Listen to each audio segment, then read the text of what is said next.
terima kasih Ibu. Dan di sini ada pertanyaan dari peserta Ibu. Silakan.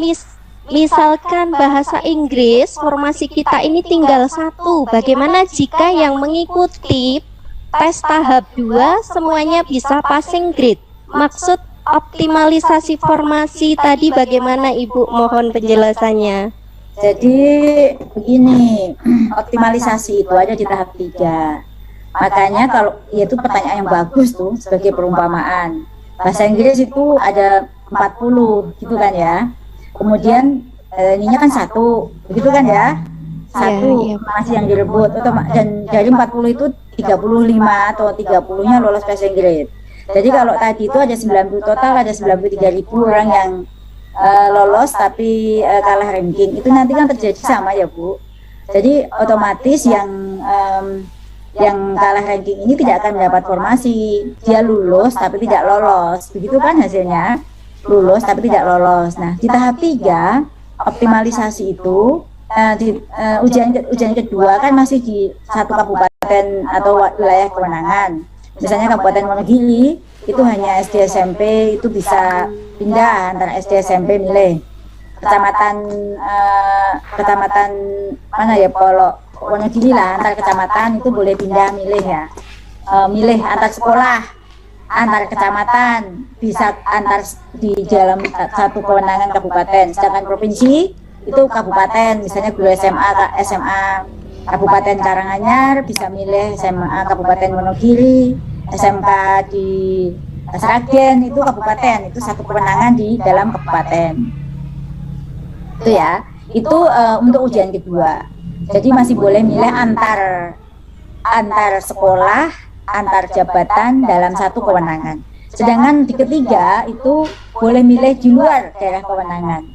Dan jika nanti tadi saya gambarkan ada 180.000 yang tidak yang milih, itu optimalisasi. Jadi jika mau tetap menjadi PNS ASN ke-3K tahap ini, bisa memilih formasi-formasi yang masih kosong itu tadi.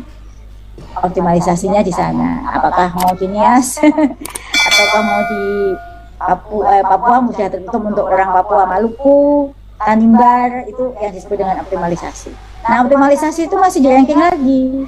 Karena ada yang lulus 10, yang dibutuhkan 5 ya ranking dari nilai tadi, meskipun tidak lolos di ujian ini, dia optimalisasi kriteриanya masih sama, lolos passing grade, di ranking lagi. Begitu Bu, itu diatur dalam Permenpan RB. Iya, terima kasih Ibu. Kemudian ini ada pertanyaan lagi Bu di kolom chat. Izin bertanya Ibu Nunu, untuk tahap 2 apakah induk dan non induk masih diberlakukan seperti tahap 1 sesuai dengan Permenpan? Ya, jadi mohon penjelasannya Ibu. Ya, terima kasih. Jadi kalau aspirasi dari masyarakat sih memang untuk yang induk itu masih dikunci lagi di tahap 2. Namun itu kan berlawanan dengan Permenpan ya. Kalau Permenpan itu mulai ujian kedua itu mulai terjadi persaingan bebas, gitu kan? Itu di Permenpan ya. Rupanya upaya kita untuk memberikan kesempatan lagi induk itu belum bisa diterima untuk ujian sekarang. Jadi tahap 2 masih mengikuti mekanisme yang ada di dalam Permenpan RB, bahwa setiap jabatan bisa dipilih oleh siapapun dalam daerah kewenangan yang sama, terbuka untuk umum. Untuk kriteria pelamar 1, 2, 3, 4. Jadi ada 1 itu guru honorer sekolah negeri, 2 guru K2, 3 guru honorer sekolah swasta, 4 lulusan PPG yang belum mengajar. Ada 4 kriteria itu, boleh milih dimanapun dalam satu kewenangan Mbak. Itu untuk ujian kedua. Iya, terima kasih Ibu. Kemudian kami buka kembali pertanyaan. Ada yang sudah raise hand. Di sini ada Ibu Junita. Silahkan Ibu Junita untuk menghidupkan mikrofonnya dan langsung bertanya kepada Ibu Nunu. Baik, terima kasih Bu atas kesempatannya. Selamat pagi. Yang mau saya tanyakan di sini, saya ujian tahap 1 ya Bu, kemarin itu saingan saya setelah saya selidiki ternyata adalah guru swasta Bu. Saya melakukan sanggah, tapi sanggah saya itu jawabannya berlawanan dengan eh, apa yang saya sanggahkan, Bu. Padahal saya sudah upload bukti-bukti yang diberikan. Nah, yang saya jadi pertanyakan, teman saya yang lain yang ternyata temannya adalah saingannya adalah guru swasta, nilainya dinolkan, tapi beberapa dari kami yang ternyata saingannya juga adalah guru swasta, yang jelas-jelas dia saat ini sudah tidak mengajar di swasta. Kenapa kami tidak diperhatikan gitu, Bu? Ada beberapa, tapi beberapa yang lain nilainya kan dinolkan seperti yang ditanyakan oleh rekan yang lain tadi ya, Bu ya. Apakah karena kami tidak memiliki sertifikat pendidik, jadi kami tidak dilihat sanggahannya, Bu? Seperti itu pertanyaan dari saya. Terima kasih, Bu. Iya, saya jawab langsung ya, Mbak. Ini jadi begini, setiap sanggah yang maju itu kita konfirmasi dengan bukti fisik. Jadi bukti fisiknya itu tertera dalam dapodik.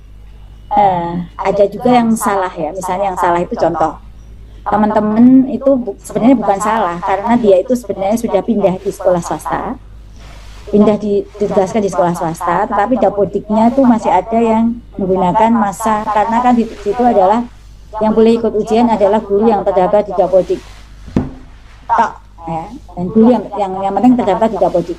Tapi ketika afirmasi baru yang aktif 3 tahun berturut-turut, maka ada yang terdaftar di dapodik, dia ngajar tahun berapa, dia tidak aktif, kemudian dia menjadi operator ya kan, kemudian dia mengikuti lagi, dia statusnya guru tapi 1 tahun 2 tahun off, dia bisa ngikut.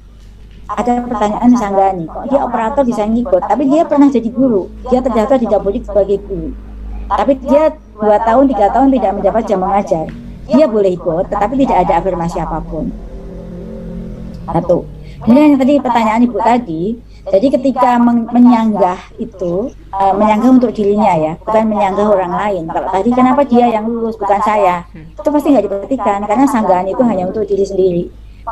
Mengapa saya tidak? Karena sebab karena saya merasa saya 3 tahun berturut-turut, kenapa afirmasi 3 tahun berturut-turut tidak tidak ada, tidak saya dapat, itu kan misalnya merasa ternyata setelah kita cek yang seperti itu banyak. Sebagian besar sanggahan itu merasa dirinya berhak untuk mendapatkan afirmasi di atas 35 tahun dengan 15 poin atau 75 karena merasa 3 tahun berturut-turut, syaratnya ada tertulis jelas 3 tahun berturut-turut tanpa putus mengajar di dapodik. Artinya mungkin ada ibu bapak yang setelah kita cek itu tidak berturut-turut. Jadi ada 1 semester, 2 semester, 1 tahun, 2 tahun putus. Sehingga tentu kalau itu sampai kita beri afirmasi itu ada yang bisa mem-PTUN kan, karena dasarnya bukti dia tidak 3 tahun kenapa dapat afirmasi. Nah itu yang harus dilihat lagi untuk melihat kembali ya, karena kami itu menerima WA banyak sekali yang seperti itu. Bahkan dari menggunakan berbagai kekuatan itu untuk menyampaikannya, tapi kita berpegangnya pada data yang ada di dalam dapodik bahwa 3 tahun berturut-turut tanpa putus itu ada di dalam pasal Permenpan RB 28 untuk mendapatkan afirmasi 15%. Tidak ada pengaruhnya yang punya sertik atau tidak, karena kan ketentuan sertik itu langsung dapat 100 ya kan.